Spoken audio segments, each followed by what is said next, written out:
years of strength, will, and desire, building a future for me and you. Let's get inspired and shine the spotlight on the CUSW.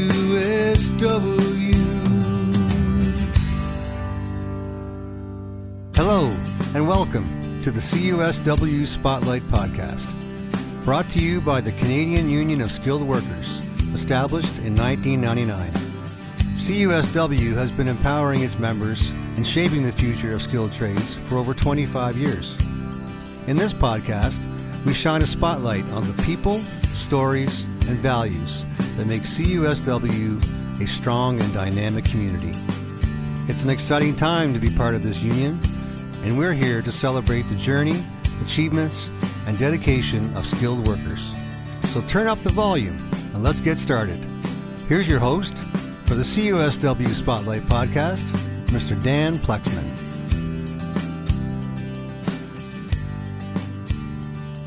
Hello, everyone, and thanks for joining us for this episode of the CUSW Spotlight Podcast. About a year ago, I sat down with J.Ms. Duffield, and we had a very intimate conversation. It could have very well been our very last conversation. Just a few months earlier, before our last episode, Jamie was told by his doctors that he may only have 6 more months left to live. He did the episode with us, and we talked about the future.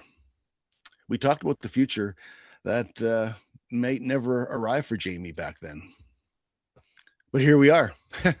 Here we are a year later. And I got to say, this guy, he's strong. He's come back. He's beat the odds. And I'm very fortunate to have witnessed his transformation, his fight, his winning, his struggle. I've been there to witness it all along the way this full year. It's just one inspiration after another with this guy. And it's hard not to get choked up because he's my buddy. He's my friend. He's much more than just a colleague, some guy I work with. I admire this guy. And this show today, it's not about anything to do with our union, our membership, all the other stuff. This is truly a feel-good story. And this is why I love to do this show, because I get to see and I get to experience the real people that make our union and the real struggles that we all have. It makes us who we are. And without any further ado, I would love to introduce my good friend, J.Ms. Duffield, to the show today. How are you, Jamie? It's so good to hear you. Have you on the show, man. Seriously, we're so glad to have you. Thanks for being here. Good, Dan. I was going to try and leave emotion out of this as much as I could, but you got me choked up already with that intro. Really appreciate it. Pretty happy to be here. Yeah, me too. When I was a younger man, I didn't really cry very much. And as I get older, it just seems to ooze out of me a little bit easier. Yeah, actually, Jelly Roll said he didn't cry until he was 40 something, and then once he started, he didn't stop. And I'm very similar. I get choked up at. Someone told me before, you only have so many tears in your tear ducts to cry an entire lifetime. Yep. So if you don't spread it out evenly throughout your lifetime, you're going to have floods and floods at the end of it. It's all coming at once. Here we are flooding away, buddy. Yeah. Like I said, it's been a year since we had you on the show. I personally know what you've been going through and where you're at, but the rest of the membership really don't know what's been going on with you. And we all need to hear it. We talked last year, like I said, your future was very uncertain. We actually didn't know if you were still going to be here. And that is freaking huge, man. That's huge. I know when I was given my 13% chance to survive, I was in a coma. I don't remember any of it. My family had to go through it. You've had this diagnosis when you were awake. You had to face it head on, whether you liked it or not. I was asleep. I just don't know how you deal with this, man. Like, what's your year been like? I'm sure it's been full of reflection and huge hurdles. Definitely. I've learned so much over the last year. If you told me in August that I was going to see Christmas, I wouldn't have believed you. I was down to about 120 pounds. The diagnosis at 6 months, it was really starting to feel like that, like it was going to be true. Just my health, I lost a bunch of weight. I was struggling to get out of bed most days. And then something after August, after the summer, something changed. I went back onto the old chemo because I was taking part in a trial and that didn't go well. So I went back on my old chemo and things just started turning around. I got out of bed one day and then started doing little walks and started putting weight back on. And yeah, I'm pretty close to being the healthiest I've ever been today. And I reflect every day and just, it impresses me. There's Wow. times where I can't believe it happened. I'm very thankful. And the thing is, I think there's a lot of people watching the show today that don't really understand or grasp the magnitude of what you were going through a year ago when we did the show. You already had about 4 months into your 6 month prediction Yeah, here.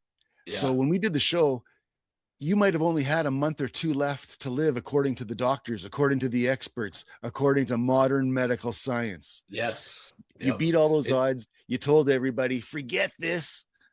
I'm living. And you yeah, did, man. yeah. I fought to live another day, like or love another day, like this last podcast was named. But it's funny because I shared the last year's podcast with a member this week. He goes, "So you were given 6 months in February?" And I said, "Yeah." He goes, "Holy what?" Yeah. So if my math's right, that's about 15 months ago. So Yeah. yeah, You're beating the odds big time. And you still continued to work during all this time. You're an yep, animal. You're a yep, machine. yep, yep. It's really good because I've gotten back. Obviously, last summer I wasn't doing a whole lot, but now I'm back to full duties. I'm a certified instructor now, and it's good to contribute again. Wow. It's nice to feel useful. Totally. You not only beat the odds and survived, but you've also been climbing the ladder. Yeah, Like, it feels it's good. not like you've just, okay, I made it. Here I am. You just Yeah, continue to rise. It's yeah, amazing, man. yeah, yeah. For most of us, I think a year passes by very fast. Just like I'm sure before you had this diagnosis 15 months ago, years just kind of passed. We go through the birthdays, the anniversaries, all the other stuff that just happens throughout the year, and it's just the way it goes. Yeah. This last year must have been completely different for you. It was. It was. Are there any outstanding moments during your recovery process that maybe has taught you something about yourself, or maybe the struggle you've been gone through has given you something that you never knew you had? One thing I know for sure is whether I think I'm going or not, it's not my decision, it's someone else's. I don't know if you want to look up and say that, but the things I've done in my life and the things I've been through, when my time comes, it's not my choice that it's going to happen when it's going to happen. So we'll go from there. Yeah. What you're saying there, it kind of reminds me a little bit of maybe like a 12-step program, or Yep. like we talked about our own issues with addiction and recovery, and trying to heal our own problems with our makeshift ideas with drugs and alcohol and over exercising and overeating and all the other stuff that we overdid. Is it the sort of the same thing with your recovery process this last year? Did you have any of those old demons come back on you and having to fight any of that stuff? Or is it kind of like a new Jamie here? Um, there was definitely demons I fought last summer when my health was just plummeting. Just the fact that I had to accept that maybe my time was coming. I really struggled with that. My mom was up a bunch, helping take care of me in the house, right? Because I couldn't really do it. My daughter was a huge help, but I struggled with accepting it. And then I finally did it, and I enjoyed everything. But one thing I did do is I always had something to look forward to. So if I could make it to this, that'd be great. I'd go to a concert, like a festival in August, and I honestly didn't think I was going to make it. Me and my mom and daughter, I kind of broke down. It's one thing I look forward to every year. But we got the trailer, we got the site, and somehow I made it. And I was being pushed around in a wheelchair. but I was there and I was enjoying it. And it's like, what else can I look forward to? Like, can I make Christmas? And I think that was a big part of turning it around. Yeah, it's kind of like that saying, how do you eat an elephant? One bite at a time. One bite at a time. And I think that's where Yeah. I'm picking up from what you're laying down here, where Yeah. you can't take it all in one gulp. Sometimes you got Yeah. to take bits and pieces at a time and pick your battles, I guess. Yeah. Yeah. Yeah. For And I sure. like the fact that we're talking about acceptance. Earlier, we're talking about your acceptance of it might be your time and you have no choice in that. It's totally Yeah. up to other circumstances. Mm. I think if we all can acknowledge that we're in the same boat sooner or later in life, the sooner we can realize that, the better our lives will become earlier. I'm sure you can really relate to that with what you've gone through, although you were in a coma, but you got through it. Like, obviously, it wasn't your time, Dan. Exactly. Like once I learned to accept that I'm in the predicament I'm in, everything else in life that you have to accept just seems to be easy. And Yeah. I've said this before where sometimes I kind of feel bad for people who haven't been through what I've been through because Yep. they just have missed out on the learning opportunity that's been forced upon myself. I would Mhm. never choose this for anybody else because it's so friggin' hard to go through. But at the same time, we've kind of gone through it. We're out the other side and we really appreciate what life's all about. And Yeah. if we can share that with everybody else without having other people to go through the trauma and the struggle, Yeah. then we're both winners all around all the time. I've really leaned into that. Last time we talked about uh, what got me over the survivor's guilt was helping other cancer patients. I've really leaned into that now. There's got to be a reason why I'm still here, and if the reason is to give someone else hope, yeah, there's got to be a reason why I'm here. Yeah. And if there isn't a reason, there's no reason why we can't make up our own reason. Exactly. Find a purpose. And it always ends a shouldn't say it always ends up going back to this, but when you contribute and when you participate in any and all the different communities that you're involved in, because in life that we live in nowadays, it's impossible to only be part of one community. We're part Yeah. of the COSW community, but Yeah. there's like 5 or 10 other communities that we're involved in separately. And we need to embrace these communities. We need to be Yeah. part of all of it. And Yeah. that's what contributing and participating is all about. We're social animals. We got to run with the pack. We got to swim with the Absolutely. school. You know what I'm saying? Yeah. Yeah. There's a saying I 100% truly believe in too, and it's you can't help someone without helping yourself. I get so much joy out of hearing people's success stories. It inspires me. And if I was a part of that, awesome. Yeah, 100%. That's the exact reason why they tell you to don your own oxygen mask before assisting Yes. someone else on an airplane. If you're passed out, you're not helping anybody. No. No, So exactly. you got to help yourself first. And that's just like personal safety on the job site. Your Yep. personal safety is your responsibility first. Be the example. Yep. It's true. Yeah. It's pretty neat how you and I have had such completely different life-changing experiences, but it all kind of funnels us back to the same old thing. We're talking about surviving the guilt. Yeah. We talked about that in the last show, and that's a major thing when you have survived.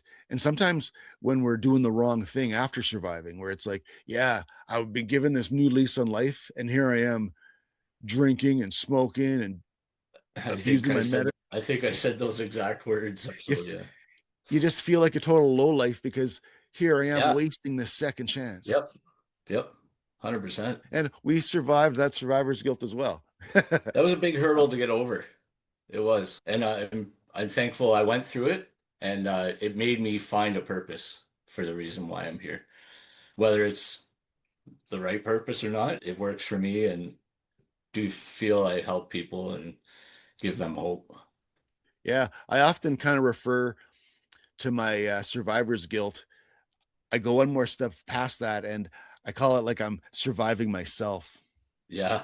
Because sometimes when you're in the depths of despair and you just ran out of energy, you've ran out of motivation and all the stuff you need to carry on, surviving yourself is the hardest part because it's so easy to go to the dark side.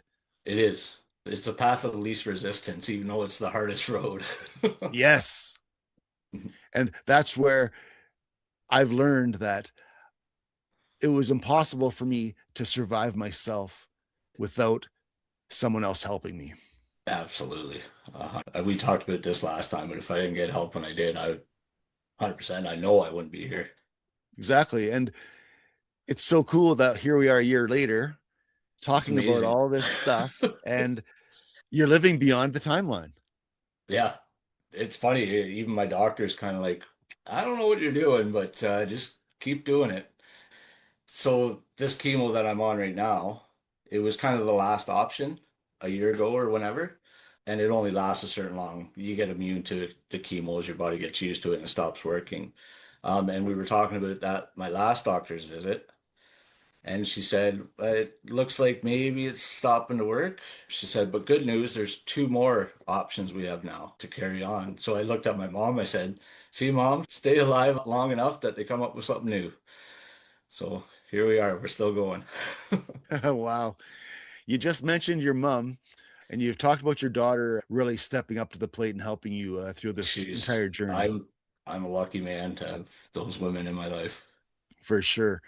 Do you think having your mother and your daughter, the rest of your family, experience the ripple effect of what happened starting from you, has that changed their perspective on life? And maybe has it changed your relationship with them?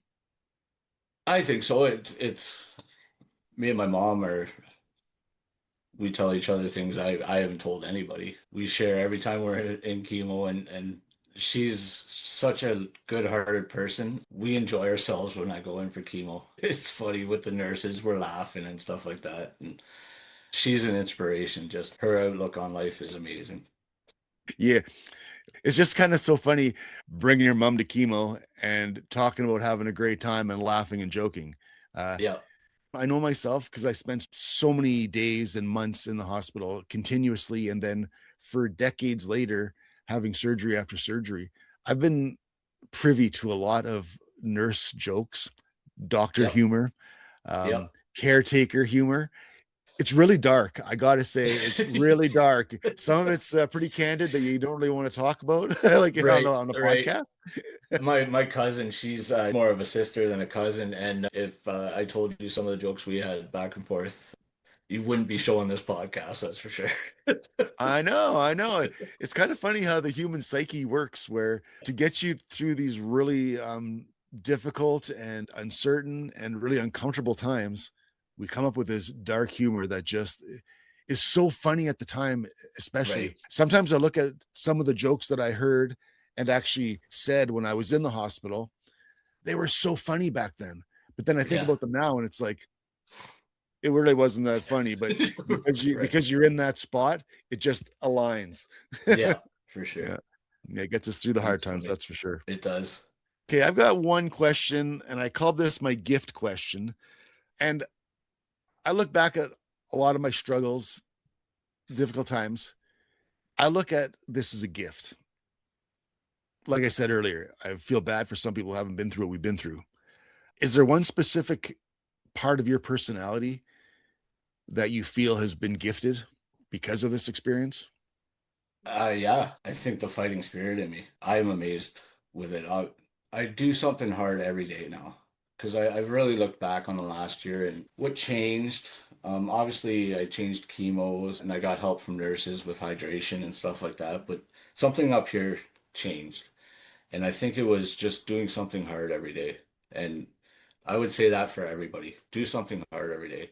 And my heart at one point was literally getting out of bed. And that might be the same for someone listening to this, right? Whether you've gone through a breakup or lost a parent or loved one, just do something hard every day and get out of bed, do a shower. Maybe next day that's a little bit easier. And I honestly think that changed me. And I live with that every day. You're supposed to learn something new every day, they say. And if that's the Yeah. hard thing, we should do it. I remember the days when it took me over 2 hours to get dressed on my own. Yeah. And that's what I had to do to get to the next level where I could actually go out for the day. was just so stiff and whatever. Mhm. These struggles do make you a better person. They strengthen you for sure. Yeah. Yeah, they do. Yeah. And I think sometimes, like you said, it's given you a fighting spirit. I think you already had that fighting spirit. It just had to be awoken. I think it strengthened that muscle a little bit more. Yeah. Yeah, for sure. You never know how you're going to react until things are thrown at you. Yes. Yeah. I'm pretty grateful for how I did. Yeah, especially when you've been given zero time to prepare for it. It's just, Yeah. I don't know if anybody could prepare you for that, no. for the state I was in. Sure, there's help out there, but you got to go through it. And I learned so much. Yeah, and talking about the help, sometimes it takes a year or sometimes it takes a decade to get to the place where you think, oh, I should ask for help or I need Yeah. to ask for help. Yeah. It took me a long time to get there. And I got to say, once I did, it was like a flick of the switch. Yeah. Changed everything immediately, just accepting help and asking for help to start with. Yeah. There's a good saying. It's a person who is doing well doesn't think they might need help. You know what I mean? So if you're thinking you need help, you need help. Yeah, exactly. You can check off all the boxes, but no one knows what's going on inside of you. A lot of us are struggling from childhood trauma as adults, and we think we have our shit together. Yeah. I was one of those guys. I was 35 years old and I thought I had my stuff together. Things were going well. Then I got burned. And then I realized, whoa, there's a bunch of stuff that happened to me when I was a child that I never ever processed. Yeah. Yeah. So it's never too late to ask for help. It's never too late to work on your trauma because everybody has it. Yeah. If I can be that example, it's never too late. Exactly. To come back. Yep. In early September, I was talking with hospice. That's how close we were. So I had what do you call it, a requisition or whatever, go to them. They called me about a month and a half later to get the ball rolling. And I was actually with Kelvin at the time. We talked about it last time. I was at work. I was doing stuff. I was going to site visits. She goes, yeah, I'm just calling back from the hospice. And I said, thanks for calling, but I think we might be a little too early here. It was pretty good. Yeah. Let's just extend that date a little bit. Yeah. Yeah. And she's like, great. That's awesome. Call me if you need me. Yeah. Yeah. Let's extend this date maybe by 30 years. Yeah. Yeah. Exactly. This is awesome, man. We're so glad that you're here. Yeah, me too. And as we talk about all this stuff, it just seems to lead into the subject of hope. Like myself, I was never a person that really even considered the word hope. I never needed hope. I was just a doer, and whatever came my way, I got through it. And I never hoped for the best. I just made the best that I could do happen. What you could. Yep. Yeah, exactly. But now, since I learned to ask for help and learned to accept help, hope really means a lot to me. Yep. Same here. I wouldn't be here if I didn't have hope. And living through what we've been through and people witnessing what we've gone through and experiencing what we've gone through while we're going through it, I think we're really opening the doors to other people understanding what hope means. It's without it, some of us, we have nothing else left but hope. Yes, I know I was there. And when you have other people hoping for you, it's powerful energy. It is coming your way, whether you like it or not. I'm so lucky. I saw friends, let's say in August, and then I'd see them in November, December, and they were like, I didn't think I was going to see you again. You were looking really rough. But just the support I've had from them has been amazing. I got to tell you, everybody talks about you. It's true. Like when we're at our capacity building events and our other union conferences we've been to in the last year, when you leave the room, people are like, he looks so good. Oh my God, he looks so strong. And honestly, I could see it in your face. Like, your face isn't sunken in like it was before. I could see the roundness in your shoulders.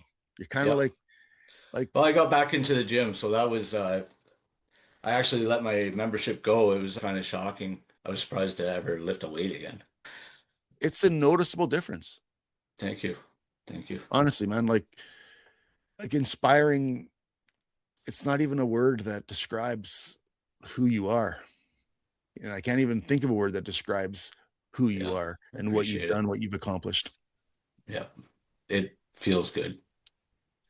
It feels good that I can still have a dinner with my daughter and still go to chemo with my mom and see her, hang out with my friends.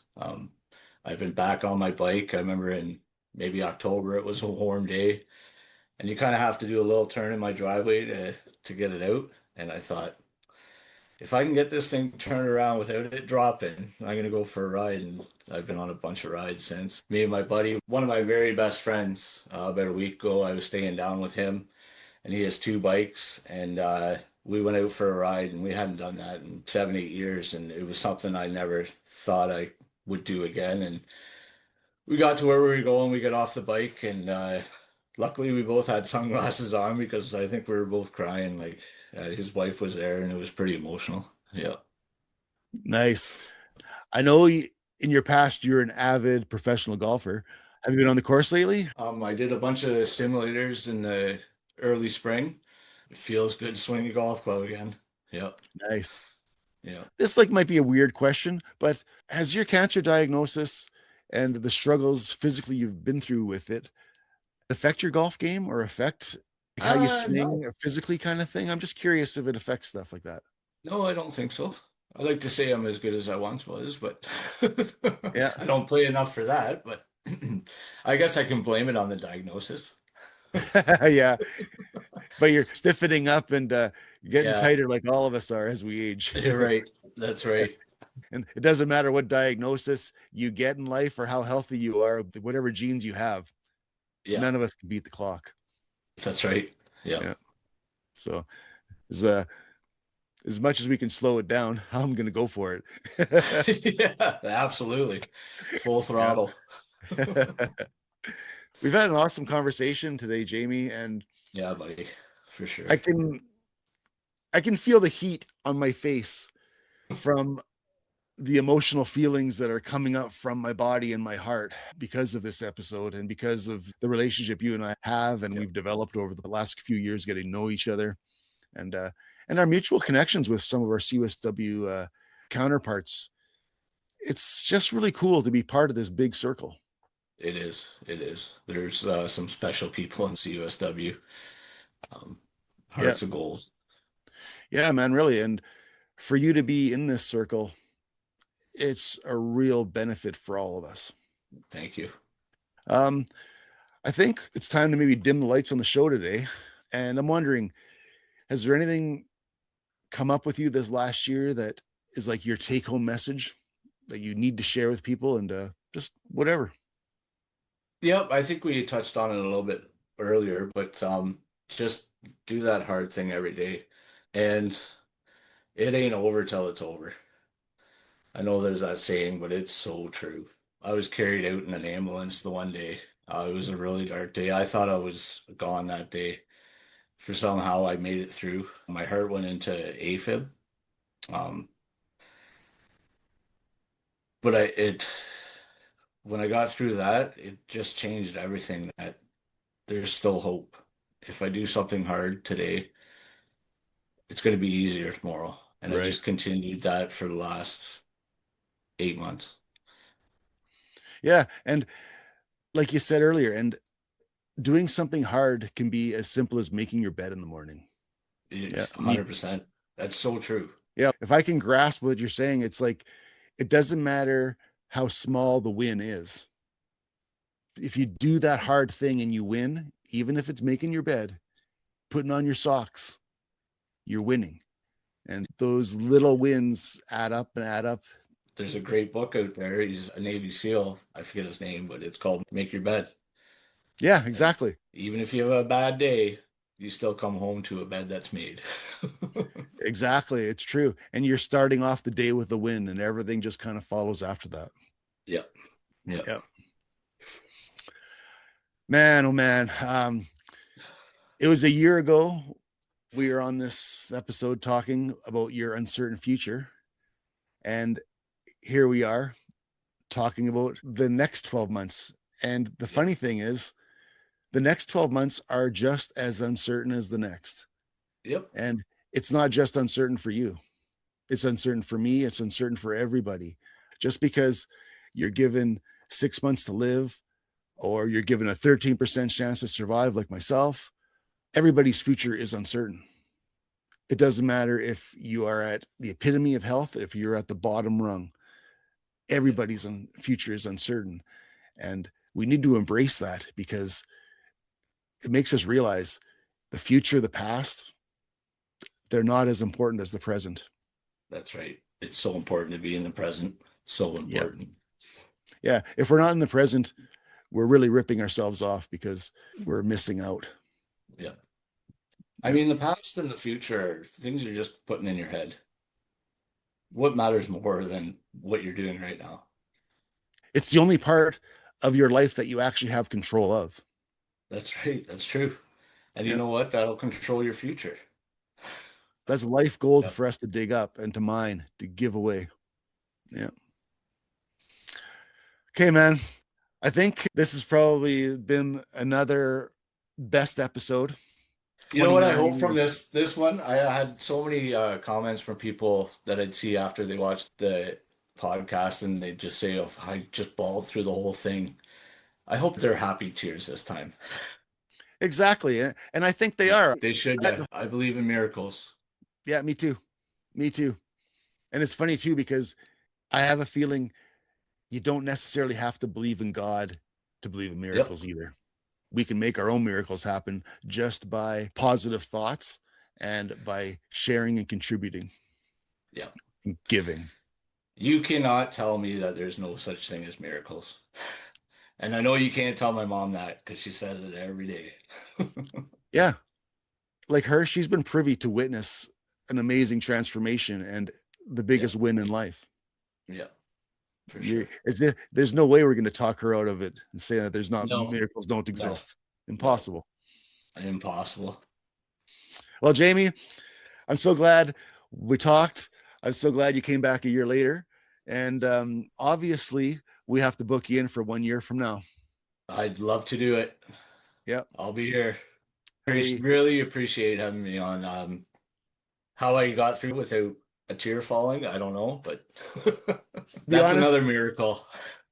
To be honest, as the show has progressed, I could feel the heat in my face cooling down a little bit, just because we got into it and we're talking as friends. I'm not talking about you as a friend who might not be around anymore. Yeah. Yeah. Like, your chances are as good as mine now, buddy. I believe that. Yeah, obviously I listen to my doctor a lot. She suggests what I should do, but there's certain things I don't pay attention to anymore. She talks. Yeah, it's true. Everybody has their own path. And even though the doctors and the healthcare systems are massively trained and full of experience, they are not you, and they are not in control of your body.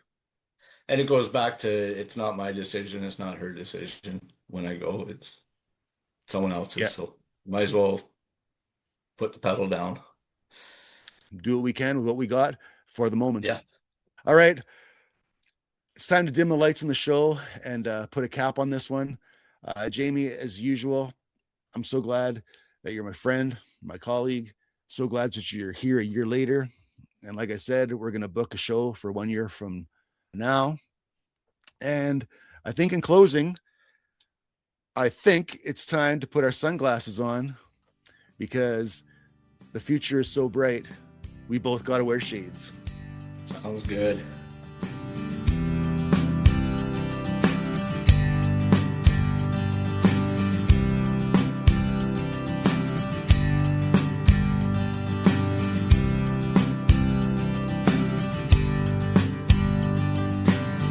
Thank you for shining bright in the CUSW spotlight. Let's get inspired and shine a spotlight on the CUSW.